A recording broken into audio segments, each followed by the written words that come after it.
parler 2 minutes de cette opération du démon. Donc il faut sachez que je me suis fait arracher les 4 chicots de sagesse en décembre. Déjà j'ai vu plusieurs dentistes, ils étaient pas tous d'accord. Est-ce que je me les fais arracher, est-ce que je me les fais pas arracher? Donc moi autant vous dire que si je peux éviter des piqûres, j'évite. Donc je comptais pas me les faire arracher de base. J'ai mon dentiste de ma famille qui a vu les radios de mes chicots qui étaient comme ça. Il m'a dit non mais là je pense qu'il faut les arracher parce que enfin elles sont complètement tordues quoi. Oui. Elles étaient complètement tordues. Bref, le premier dentiste, je pense qu'il était un peu bourré quand il m'a reçu, mais c'est pas grave. Je suis vraiment allée faire cette opération en détente la plus totale. Je me disais, opération anesthésie générale ou quoi? Moi j'ai très peur des aiguilles. Donc il était hors de question qu'on me le fasse en anesthésie locale. Et j'étais contente qu'on m'enlève les 4 et non pas 2. Parce que j'avais le droit à l'anesthésie générale en arrachant les 4. Alors qu'avec 2, on a le droit qu'à la locale.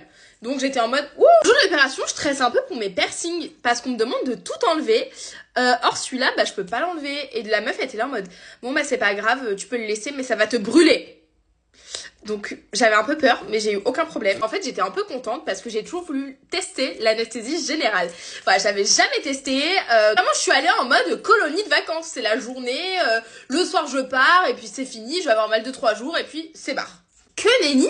En fait, c'est une opération que tout le monde fait. Du coup, vu que tout le monde l'a fait, moi dans ma tête, c'était un truc vraiment genre chillo. Pourquoi personne ne m'a prévenu de la douleur insoutenable que c'était? J'ai fait l'anesthésie générale. Voilà, je n'arrivais pas à me réveiller. Le corps médical a dit à ma mère, oui, votre fille, elle remonte dans 1 heure. 4 heures plus tard, j'étais toujours en salle de réveil. Ma mère, elle s'inquiétait un peu, elle était là en mode, mais tout se passe bien avec ma fille, parce que là, ça fait 4 heures quand même.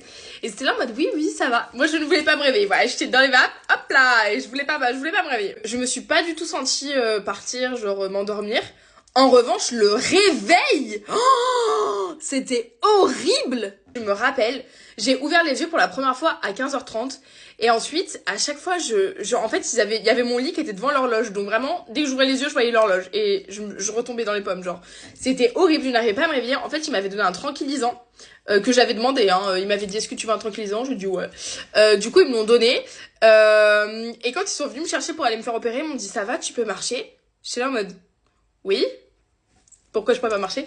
Et en fait, normalement, avec le tranquillisant, on peut plus marcher. Enfin, on est vraiment genre dans les vapes. Moi, pas du tout. J'avais le tranquillisant, j'étais en train de faire un max de TikTok. Pas de problème. Par contre, du coup, à cause de ça, j'arrivais plus à me réveiller après. Je me réveille, donc à, je sais plus, vers 16h. Ensuite, ils me ramènent dans ma chambre et là, je me rendors. Jusqu'à ce que l'hôpital ferme. Ils me disent, ah là, il faut rentrer chez vous. Hein.